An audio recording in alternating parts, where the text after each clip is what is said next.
Okay, so if you come in off of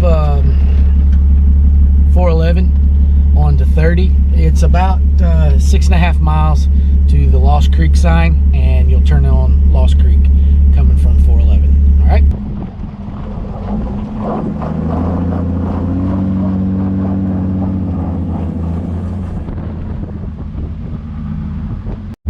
So about 6.5 miles off of 30, you get to campground. There's a campground. It has a vaulted toilet. I think there's a small day fee used.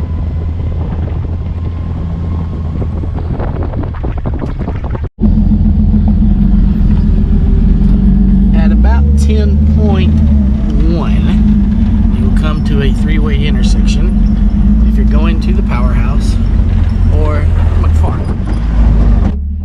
Okay, if you're coming from 30, we're about 11.9, 11.8 miles in, and we're coming to the intersection where the Powerhouse is. If we were going to go just to McFarland, we'd keep going straight, but let's come up here and go to the Powerhouse. So if we're going to the Powerhouse, we're going to take this left, which we are. And if we're going to McFarland, we would just keep going straight a couple miles. Let's run up here.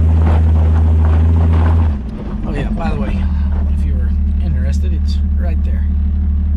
We have made it to the Powerhouse. Coming in from Highway 30 like we did, it's about 15.3, 15.4 miles to get here. And here we go. This is the Powerhouse. You ready, Trip? Huh? Come here, boss. Hold on. All right, go ahead. Come here. Okay, so where are we and what do we have? Well, this is the Appalachian Powerhouse. It was originally commissioned in about the early 1940s for the war effort. We were going into World War II. We needed to build planes, and they wanted the hydroelectricity for processing, mining aluminum. Ironically, the Powerhouse was not finished until about 1953, quite a few years after the war. However, it is still active. They're still using it, and the water is brought in through these penstocks, if you see running up and down the mountain. From about 8.5 miles, 8.3 miles away, there's a reservoir up in the southwest corner of North Carolina, and that water comes all the way down here. Okay, so now we're going to go back to the end of the road, hang a left, and continue on down to find the town of McFarland. At about 13.2 miles, you come to this little side road. If you're coming in from the direction we did, hang a left.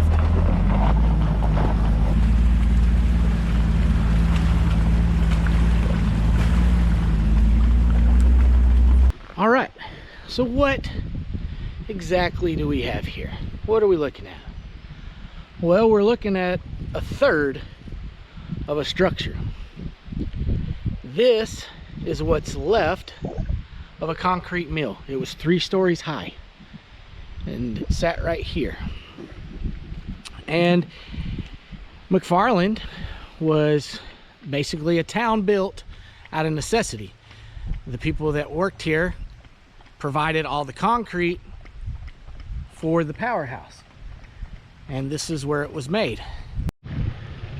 If you look right here where my Jeep is parked, the concrete trucks would back in, and if you see these holes, they would be filled with concrete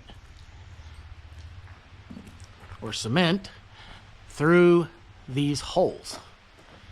It would pour down, and then they would exit and take it to the Powerhouse just a few miles away. There's not much left anymore of this place. There are some, you'll find concrete formations left and right around here if you hike a little bit. If you were to go down over this hill, this cliff, I don't know if you can see it through all the trees, but a couple hundred yards down that way is actually where the town was. And there's some train tracks that we will go down and find, which is how provisions were brought in to the town of McFarland. So let's go see what else we can find. Come down here,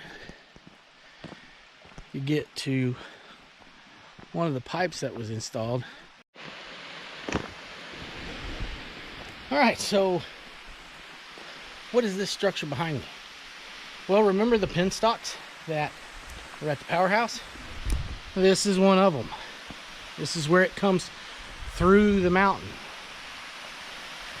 And this right down here is a manway where they can access it for maintenance and whatnot.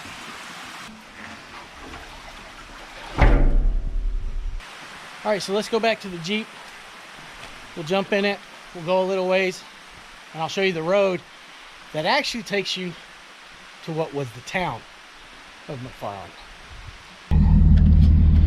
All right, so we have made it back to the gravel road.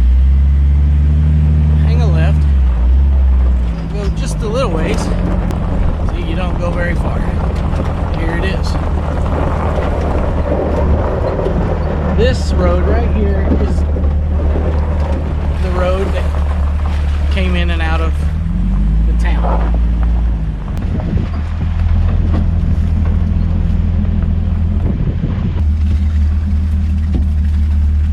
I think we've made it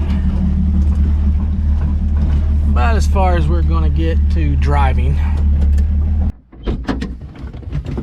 All right.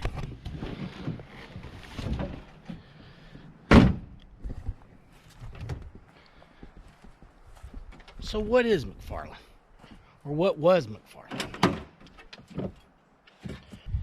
Well, people had been living in this area for quite some time.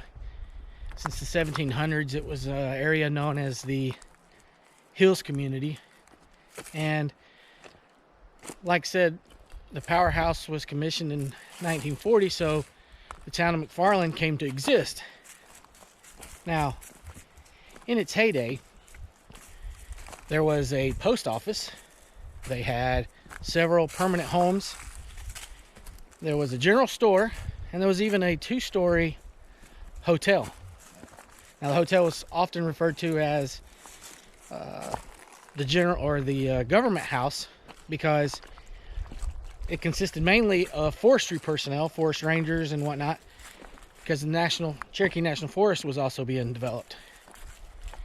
So down here, it flattens out a little. I'm not really sure the exact location of the town, but if you look in the pictures, the water's right off here to the right, and if you go down the track a little ways, it does flatten out on the left, which is where it seems that the town would have been. There is a road that keeps going through here, but it's gotten so blocked and grown over that you kind of have to walk it in. You can kind of see where the road was.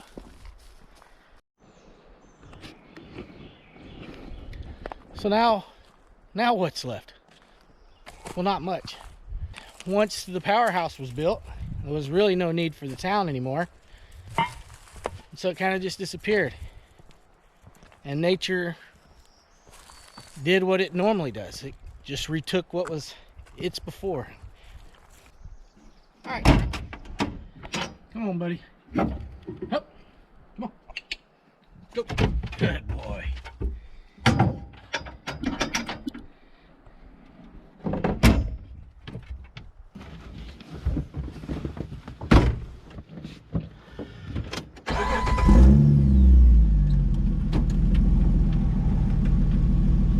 Well, I know that's not typically what you've seen on this channel, if you've seen any of our stuff on the channel.